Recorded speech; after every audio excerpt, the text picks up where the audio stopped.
നമുക്ക് ഇത്രയും പൈസ ചിലവാക്കി പുറത്തുനിന്ന് വാങ്ങിച്ച് ഉപയോഗിക്കാതെ നമുക്ക് തന്നെ ചെയ്യാവുന്ന ഒരു ഡ്രിങ്കിൻ്റെ കാര്യമാണ് ഇന്ന് ഷെയർ ചെയ്യുന്നത്. പ്രത്യേകിച്ചും ഫ്രക്ട്രോസ് എന്ന് പറയുന്നത് ചിലപ്പോൾ ഗ്ലൂക്കോസിനേക്കാൾ കൂടുതൽ നമുക്ക് വണ്ണം ഉണ്ടാക്കാനും മാത്രമല്ല അത് ലിവറിന് ഫാറ്റി ലിവറുള്ള പ്രശ്നമുള്ളവർക്ക് മദ്യപിച്ചില്ലെങ്കിൽ പോലും കരൾ രോഗിയാക്കാൻ പോലും കെൽപ്പുള്ള ഒരു സംഗതിയാണെന്ന് പ്രത്യേകം ഓർക്കുക.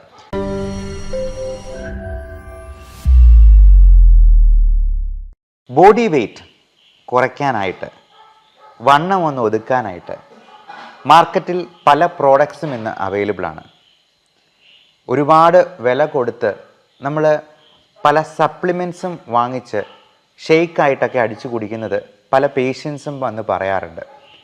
നമുക്ക് ഇത്രയും പൈസ ചിലവാക്കി പുറത്തുനിന്ന് വാങ്ങിച്ച് ഉപയോഗിക്കാതെ നമുക്ക് തന്നെ ചെയ്യാവുന്ന ഒരു ഡ്രിങ്കിൻ്റെ കാര്യമാണ് ഇന്ന് ഷെയർ ചെയ്യുന്നത്. ഇത് വണ്ണം കുറയ്ക്കാൻ മാത്രമല്ല, നമ്മുടെ പ്രോട്ടീൻ സപ്ലിമെൻറ്റ് ചെയ്യുന്നത് വഴി നമുക്ക് ഡെഫിഷ്യൻസീസ് ഉണ്ടാകാതിരിക്കാനും കൂടി ഹെൽപ്പ് ചെയ്യും എന്ന് മനസ്സിലാക്കുക. ഇപ്പോൾ ഇങ്ങനെയുള്ള ഹെൽത്ത് ഡ്രിങ്കുകളിലൊക്കെ അവരുപയോഗിക്കുന്ന ടെക്നിക്ക് ഇതാണ്. നമ്മുടെ കാർബോഹൈഡ്രേറ്റ് ഇൻടേക്ക് ഒഴിവാക്കി, അത് പ്രത്യേകിച്ചും അരി, ഗോതമ്പ് പോലുള്ള സാധനങ്ങൾ കംപ്ലീറ്റ് ആയിട്ട് ഒഴിവാക്കി അതിന് പകരം എന്തെങ്കിലും പ്രോട്ടീൻ ഷേക്ക് കുടിക്കുക, പ്ലസ് അതിൻ്റെ മൈക്രോ ന്യൂട്രിയൻസും വൈറ്റമിൻസും സപ്ലിമെൻറ്റ് ചെയ്യുക എന്നുള്ളതാണ് ഉദ്ദേശിക്കുന്നത്. അപ്പോൾ നമുക്ക് സ്റ്റൊമക്ക് ഫുള്ളായി എന്നൊരു തോന്നൽ ഉണ്ടാവണം.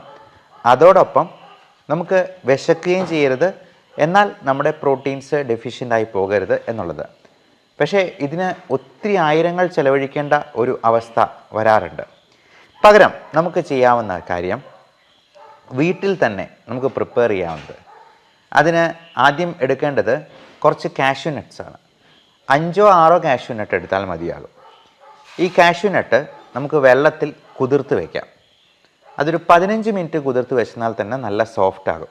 അതിലേക്ക് നമുക്ക് ഏലക്ക നല്ലപോലെ ഒന്ന് ചതച്ച് അതിൻ്റെ പുറന്തോട് മാറ്റി അതിൻ്റെ സീഡ്സ് എടുത്ത് അത് ചെറിയ ഗ്രൈൻഡറിൽ വെച്ച് നമുക്ക് തന്നെ അരച്ച് അതിൻ്റെ പൊടി എടുത്തിട്ട് ഈ കാഷ്യൂ നട്ട് കുതിർത്ത് വെച്ചിരിക്കുന്നതിലേക്ക് ആഡ് ചെയ്യാവുന്നതാണ്. അതോടൊപ്പം നമുക്ക് ഒരു ഈന്തപ്പഴത്തിൻ്റെ ഒരൊറ്റ ഒരെണ്ണം എടുത്താൽ മതിയാവും. ഈന്തപ്പഴത്തിന് മധുരം ഉണ്ടാകാം. അപ്പോൾ നല്ല സോഫ്റ്റ് ആയിട്ടുള്ള ഈന്തപ്പഴം കുരു കളഞ്ഞിട്ട് ഒരെണ്ണം മാത്രം ഇതിലേക്ക് ഇടുക. നമുക്കത് കഴിക്കാനായിട്ട് ടേസ്റ്റിന് വലിയ പ്രശ്നം ഉണ്ടാകരുത്, എന്നാൽ ഷുഗർ ആഡ് ചെയ്യുന്നതിന് പകരം നമുക്ക് ഈന്തപ്പഴത്തിൻ്റേതായിട്ടുള്ള വൈറ്റമിൻസും ന്യൂട്രിയൻസും കൂടെ കിട്ടുകയും ചെയ്യും എന്നുള്ളതാണ്. അപ്പോൾ ഇത്രയും ആഡ് ചെയ്തിട്ട് ഇത് മിക്സിയിലിട്ട് നന്നായിട്ട് മിക്സ് ചെയ്ത് നമുക്കതൊരു പാല് രൂപത്തിൽ തന്നെ എടുക്കാവുന്നതാണ്. എന്നിട്ട് നമ്മൾ ഇതിനകത്ത് മെയിനായിട്ടും ഉപയോഗിക്കുന്നത് അധികം ഷുഗർ കണ്ടൻറ്റ് ഇല്ലാത്ത ഒരു ഫ്രൂട്ടാണ് നമ്മുടെ തണ്ണിമത്തൻ തന്നെ. തണ്ണിമത്തനിൽ നല്ലപോലെ ഫ്ലൂയിഡ് കണ്ടൻറ്റ് ഉണ്ട് എന്നുള്ളത് കൊണ്ട് അത് നമുക്കൊരു ഫുൾ ആയിട്ടുള്ള ഫീലിംഗ് തരും. മാത്രമല്ല അതിൽ ഒത്തിരി കാലറി ആഡ് ചെയ്ത് പോകുന്നുമില്ല. പലപ്പോഴും നമ്മൾ വെയിറ്റ് കുറയ്ക്കാനായിട്ട് നോക്കുന്നവർ ശ്രദ്ധിക്കേണ്ടത് നമ്മൾ ഒത്തിരി കാലറി ഉള്ള ഫ്രൂട്ട്സ് കഴിച്ചെന്നാൽ പോലും നമുക്കത് വണ്ണം കൂടാൻ ഇടയാക്കും എന്നുള്ളതാണ്. പ്രത്യേകിച്ചും ഫ്രക്ട്രോസ് എന്ന് പറയുന്നത് ചിലപ്പോൾ ഗ്ലൂക്കോസിനേക്കാൾ കൂടുതൽ നമുക്ക് വണ്ണം ഉണ്ടാക്കാനും മാത്രമല്ല അത് ലിവറിന് ഫാറ്റി ലിവറുള്ള പ്രശ്നമുള്ളവർക്ക് മദ്യപിച്ചില്ലെങ്കിൽ പോലും കരൾ രോഗിയാക്കാൻ പോലും കെൽപ്പുള്ള ഒരു സംഗതിയാണെന്ന് പ്രത്യേകം ഓർക്കുക. ഡയബറ്റീസ് ആയിട്ടുള്ളവർ ഒരു ദിവസം തന്നെ ഒരു പടല പഴമൊക്കെ കഴിച്ചിട്ട് ഇരുന്നാൽ അവരുടെ ഷുഗർ 400-500 ഒക്കെ ആകുന്നത് ചിലപ്പോൾ നിങ്ങൾ തന്നെ ശ്രദ്ധിച്ചിട്ടുണ്ടാവാം. അതുകൊണ്ട് പഴം എപ്പോഴും ഒത്തിരി നല്ലതാണ് എന്ന് വിചാരിക്കരുത്. 100 ഗ്രാം പഴത്തിൽ കൂടുതൽ ഒരു ദിവസം ഒരു ഷുഗർ രോഗി കഴിക്കാൻ പാടില്ല എന്നാണ് പ്രത്യേകം പറയാനുള്ളത്. അപ്പോൾ നമുക്ക് ഈ തണ്ണിമത്തൻ വളരെ സേഫായിട്ട് ഡയബറ്റിക് രോഗികളിൽ നമുക്ക് ഉപയോഗിക്കാവുന്നതാണ്. ഇതിനകത്ത് ആകെയുള്ള ഒരു കാര്യം, നമ്മൾ ഡേറ്റ്സ് ഉപയോഗിക്കുമ്പോൾ ഒറ്റ ഒരു ഈന്തപ്പഴം ഇടാൻ പാടുള്ളൂ. മാത്രമല്ല കാഷ്യൂ നട്ട്സ് 5-6 എണ്ണം മാത്രം മാക്സിമം ഉപയോഗിക്കുക. അപ്പോൾ ഈ തണ്ണിമത്തൻ ക്യൂബ്സ് ആക്കി അത് കട്ട് ചെയ്തിട്ട് അത് ചെറിയ ചെറിയ ക്യൂബ്സ് ആക്കി ഒരു ഗ്ലാസ്സിലേക്ക് ഇടുക. എന്നിട്ട് നമ്മൾ ഈ മിക്സിയിലിട്ട് പാലാക്കിയ അതിലേക്ക് കുറച്ച് വാട്ടറും കൂടെ ആഡ് ചെയ്ത് ഒരു 1/4 കപ്പ് അല്ലെങ്കിൽ ഒരു 1/2 കപ്പ് വെള്ളം ആഡ് ചെയ്തിട്ട് നമുക്കിത് നല്ലപോലെ ഒന്ന് മിക്സ് ചെയ്തെടുക്കുക. എന്നിട്ട് ഈ ക്യൂബ്സിൻ്റെ പുറമെ ഇതും കൂടി ആഡ് ചെയ്യാം. നമുക്ക് ഇതിന് ഫ്ലേവർ കിട്ടാനായിട്ട് ഇതിൻ്റെ കൂടെ ഈ മിക്സിയിൽ ഇട്ട് ചെയ്യുമ്പോഴത്തേക്കും ഇതിന് കസ്കസും കൂടി ആഡ് ചെയ്യുന്നതിന് കുഴപ്പമില്ല. കസ്കസ് എന്ന് പറയുന്നത്, അല്ലെങ്കിൽ നമുക്ക് അത് പല പേരിൽ നമുക്ക് വിപണിയിൽ അവൈലബിൾ ആണ്. ബേസിൽ സീഡ്സ് എന്ന് പറയും. അപ്പോൾ ഇതും കൂടി ആഡ് ചെയ്ത് കഴിഞ്ഞാൽ നമുക്കതിനൊരു വേറൊരു ഫ്ലേവറും കൂടെ കിട്ടും എന്നുള്ളതാണ്. അപ്പോൾ ഈ കാഷ്യൂ മിൽക്ക് നമ്മൾ വെള്ളം ആഡ് ചെയ്ത് പ്രിപ്പയർ ചെയ്യുമ്പോഴത്തേക്കും അതിലേക്ക് കസ്കസും കൂടി ആഡ് ചെയ്യാവുന്നതാണ്. എന്നിട്ട് ഈ തണ്ണിമത്തൻ്റെ ക്യൂബ്സ് ഇട്ടതിലേക്ക് ഇതും കൂടി ഒഴിക്കുക. അപ്പോൾ നമുക്ക് തണുപ്പിച്ച് വേണമെങ്കിൽ അങ്ങനെ ചെയ്യാവുന്നതാണ്. ഇത് നമ്മൾ കുടിക്കേണ്ടത് രാത്രി ഡിന്നറിലേക്ക്, നമ്മൾ ഭക്ഷണം വൈകുന്നേരത്തേത് സ്കിപ്പ് ചെയ്തിട്ട് കുടിക്കുക എന്നുള്ളതാണ്. അതായത് വൈകുന്നേരം ഒരു 5 മണിക്ക് ശേഷം നമ്മൾ ഈ ഒരു ഡ്രിങ്ക് മാത്രം കുടിച്ച്, ഒറ്റ ഗ്ലാസ് മാത്രം കുടിച്ചാൽ മതിയാവും. വേറെ ഒന്നും അതിൻ്റെ കൂടെ കാർബോഹൈഡ്രേറ്റ് ആയിട്ടൊന്നും കൊടുക്കാതിരിക്കുക, അധികം കാലറി അകത്തോട്ട് ചെല്ലാതിരിക്കുക എന്നുള്ളതാണ്. എന്നിട്ട് നമുക്ക് ഇൻ്റർമിറ്റൻറ്റ് ഫാസ്റ്റിംഗ് എന്ന ഒരു പ്രൊസീജിയറാണ് വണ്ണം കുറയ്ക്കാനായിട്ട് ഏറ്റവും അത്യാവശ്യമായിട്ട് ചെയ്യേണ്ടത്. ഞാൻ നേരത്തെ പറഞ്ഞ പോലെ തണ്ണിമത്തൻ്റെ ഐസ് ക്യൂബ്സ് ഇട്ടു, നമ്മൾ ഈ കാഷ്യൂ മിൽക്ക് ഒഴിച്ചു. അതിനെ ടോപ്പ് ചെയ്യാനായിട്ട് വേണമെങ്കിൽ നമുക്ക് തണ്ണിമത്തൻ്റെ ക്യൂബ്സ് കുറച്ചുകൂടി ഇടാം. അത് നല്ല കളർഫുള്ളായിട്ടിരിക്കും, നമുക്ക് നല്ല ഫുള്ളായിട്ടുള്ളൊരു ഫീലിംഗ് ഉണ്ടാകും. നല്ല വലിയ ഗ്ലാസ്സിൽ നമ്മളതെടുത്ത് കഴിച്ച് കഴിയുമ്പോഴത്തേക്കും തന്നെ വയറ് ഫുള്ളാകും. എന്നിട്ട് നമ്മൾ അതിന് ശേഷം 0 കാലറി ഡയറ്റ് ആയിരിക്കും. വെള്ളം കുടിക്കാം, എത്ര വേണമെങ്കിലും വെള്ളം കുടിക്കാം. മധുരമുള്ള ഒരു സംഗതി പോലും അതിനുശേഷം കഴിക്കാൻ പാടില്ല. കാർബോഹൈഡ്രേറ്റും ഒഴിവാക്കുക. നമ്മൾ ഇൻ്റർമിറ്റൻറ്റ് ഫാസ്റ്റിംഗ് എന്ന് പറയുന്നത് 16 മണിക്കൂറാണ്. അപ്പോൾ അത് പട്ടിണിയല്ല. നമ്മൾ ഒരു 14 മണിക്കൂർ ഫാസ്റ്റ് ചെയ്ത് കഴിഞ്ഞിട്ട് പിന്നെ ഉള്ള 2 മണിക്കൂർ നമ്മുടെ ഫാറ്റ് ഉരുകാനായിട്ട് തുടങ്ങും. അപ്പോൾ ഇത് ഒരു തവണ ഒറ്റ ദിവസം നമ്മൾ ഡിന്നർ സ്കിപ്പ് ചെയ്തെന്നാൽ തന്നെ നമുക്ക് ഒരാളുടെ ബോഡി വെയ്റ്റ് 200 ഗ്രാം കുറയ്ക്കാമെന്നുള്ളതാണ്. നിങ്ങൾക്ക് സംശയം ഉണ്ടെങ്കിൽ അത് ടെസ്റ്റ് ചെയ്ത് നോക്കാം. നമ്മൾ ഈ ഫാസ്റ്റിംഗ് നമ്മൾ റിലീജിയസ് ആയിട്ട് ഉപവസിക്കാറുണ്ട്. പലപ്പോഴും മുസ്ലിം സഹോദരങ്ങളാണെങ്കിലും ക്രിസ്ത്യൻസ് ആണെങ്കിലും ഒക്കെ നമ്മൾ ഒറ്റ നേരം മാത്രം ഭക്ഷണം കഴിക്കാറുണ്ട്. ഈ ഒരു ഫാസ്റ്റിംഗ് റിലീജിയസ് ആയിട്ടുള്ള രീതിയിൽ തന്നെ നമുക്ക് ഡിന്നർ സ്കിപ്പ് ചെയ്യുന്നതിനേക്ക് ഉപയോഗപ്പെടുത്താം. ഇപ്പോൾ നമ്മൾ പലപ്പോഴും നമ്മൾ അതൊരു ത്യാഗമായിട്ടാണ് ചെയ്യുക. വിശന്നിരിക്കുന്നവരുടെ ആ വിശപ്പിൻ്റെ ആ കാഠിന്യം മനസ്സിലാക്കാനൊക്കെയാണ് നമ്മൾ നോമ്പ് ആചരിക്കുക. അപ്പോൾ അതുപോലെ തന്നെ ഈ ഡിന്നർ സ്കിപ്പ് ചെയ്യാനായിട്ട് ഈ പറഞ്ഞ സങ്കേതങ്ങളെല്ലാം ഉപയോഗിക്കുക.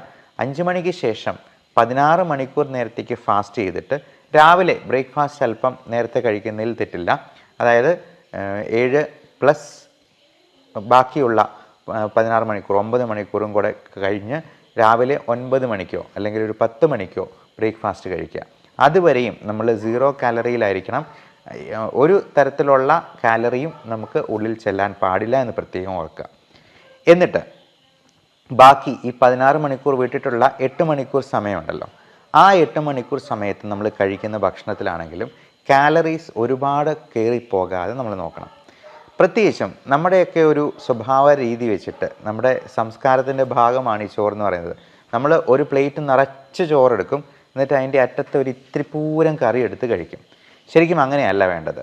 നമ്മൾ ഒരു പ്ലേറ്റ് എടുത്തെന്നാൽ അതിൻ്റെ 4/1 ഭാഗം മാത്രമേ കാർബോഹൈഡ്രേറ്റ്സ്, അരി ആഹാരമാണെങ്കിലും ചപ്പാത്തി ആണെങ്കിലും, നമ്മൾ ചോറ് മാറ്റി വെച്ചിട്ട് 5 ചപ്പാത്തി കഴിച്ചെന്നാൽ ഒരു കാര്യമില്ല.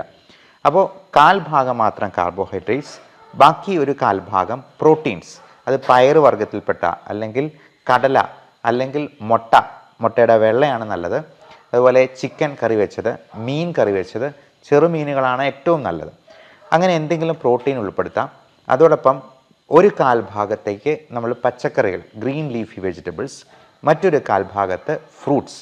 അത് അധികം മധുരമില്ലാത്ത, നേരത്തെ പറഞ്ഞ പോലെ ഇപ്പോൾ പേരയ്ക്ക പോലുള്ള, തണ്ണിമത്തൻ പോലുള്ള ഫ്രൂട്ട്സ് നമുക്ക് ഉൾപ്പെടുത്താം. കുക്കുംബർ പോലുള്ള സാധനങ്ങൾ വെയിറ്റ് കുറയ്ക്കാൻ വളരെ നല്ലതാണ്. ക്യാരറ്റും ബീട്രൂട്ടും, കാര്യം അത് മണ്ണിൽ അടിയിൽ വളരുന്നതാണെങ്കിലും നമുക്ക് ക്യാരറ്റും ബീട്രൂട്ടും കാലറി കുറഞ്ഞ ഭക്ഷണം തന്നെയാണ്. അതോടൊപ്പം നമുക്ക് ഈ ഭക്ഷണം കഴിക്കുന്നതിന് തൊട്ട് മുമ്പ് മരുന്ന് പോലെ കഴിക്കേണ്ട ചില സാധനങ്ങളുണ്ട്. നമ്മൾ പറയും 3 ഗ്ലാസ് വെള്ളം കുടിക്കണമെന്ന്. നല്ലപോലെ വെള്ളം കുടിച്ചാൽ തന്നെ നമുക്ക് ഇടയ്ക്ക് ഭക്ഷണം കഴിക്കാനായിട്ട് ഒരു വിശപ്പ് വരുമ്പോഴത്തേക്കും, ഒരു ആനലുണ്ടാകുമ്പോഴത്തേക്കും നമ്മളൊരു 3 ഗ്ലാസ് വെള്ളം കുടിക്കുമ്പോൾ തന്നെ ആ വിശപ്പ് അങ്ങ് അടങ്ങും. കാര്യം നമ്മുടെ ഹങ്കർ സിഗ്നൽസ് നമ്മുടെ വയറിൽ നിന്നും ഹൈപ്പോതലാമസിലേക്ക് പോയിട്ടാണ് നമുക്ക് ഹങ്കർ സിഗ്നൽ കിട്ടുക. അപ്പോൾ ഈ ഹങ്കർ സിഗ്നലിനെ നമുക്കൊന്ന് സപ്രസ് ചെയ്യാനായിട്ട് വെള്ളം കൊടുത്തെന്നാൽ തന്നെ മതിയാവും. നമ്മൾ ആ സമയത്ത് ചായയോ കാപ്പിയോ, ഈ ചായയും കാപ്പിയും കുടിച്ച് തന്നെയാണ് നമുക്ക് ഒത്തിരി കാലറി ഉള്ളിലോട്ട് പോകുന്നത്. പകരം നല്ല ശുദ്ധം വെള്ളം കുടിക്കുക, അതോടൊപ്പം അധികം കാലറി ഇല്ലാത്ത ഫ്രൂട്ട്സ് എന്തെങ്കിലും കഴിക്കുക. എന്നിട്ട് ഇത്രയും കഴിച്ച് വിശപ്പൊന്ന് അടങ്ങിയതിന് ശേഷം മാത്രമേ നമ്മൾ മെയിൻ കോഴ്സ്, അത് കാർബോഹൈഡ്രേറ്റ് ആണെങ്കിലും പ്രോട്ടീൻ ആണെങ്കിലും കൂടുതൽ കഴിക്കാൻ പാടുള്ളൂ. എന്നിട്ട് ഇതിനോടൊപ്പം നമുക്ക് കുഞ്ഞു കുഞ്ഞു എക്സസൈസായിട്ട് പല തുള്ളി പെരുവെള്ളം എന്ന കോൺസെപ്റ്റ് പരമാവധി ഉപയോഗിക്കാം. നമുക്ക് നമ്മുടെ ജോലികൾ തന്നെ പരമാവധി എനർജി സ്പെൻഡ് ചെയ്യുന്ന രീതിയിൽ ചെയ്യുക. അപ്പോൾ നമ്മൾ ഇപ്പം ഡോക്ടർമാരാകുമ്പോഴത്തേക്കും ഞാൻ ഒരു 50 പേഷ്യൻറ്റിനെ നോക്കുന്നുണ്ടെങ്കിൽ 50 പേരെ എഴുന്നേറ്റ് നിന്ന് അവരെ ഓസ്കൾട്ടേറ്റ് ചെയ്ത് നോക്കുക എന്നുള്ളതാണ്. അതുകൊണ്ട് 3 ഗുണങ്ങളുണ്ട്. ഒന്ന്, എനിക്ക് അത്രയും എനർജി കൺസ്യൂം ചെയ്യാൻ പറ്റും, കാലറി ബേൺ ചെയ്യാൻ പറ്റും. 2, പേഷ്യൻറ്റിനെ നന്നായിട്ട് നോക്കി എന്ന് അവർക്ക് ഒരു സംതൃപ്തി ഉണ്ടാവും. നന്നായി നോക്കി എന്നുള്ള സംതൃപ്തി എനിക്കും എൻ്റെ ജോലി ഭംഗിയായി ചെയ്തു എന്ന് എനിക്കും തോന്നും.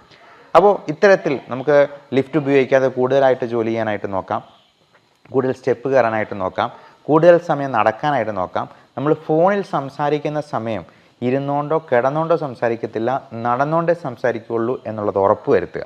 ഞാൻ നേരത്തെ പറഞ്ഞ പോലെ പല തുള്ളി പെരുവെള്ളം എന്ന കോൺസെപ്റ്റാണ് ഏറ്റവും നല്ലത്.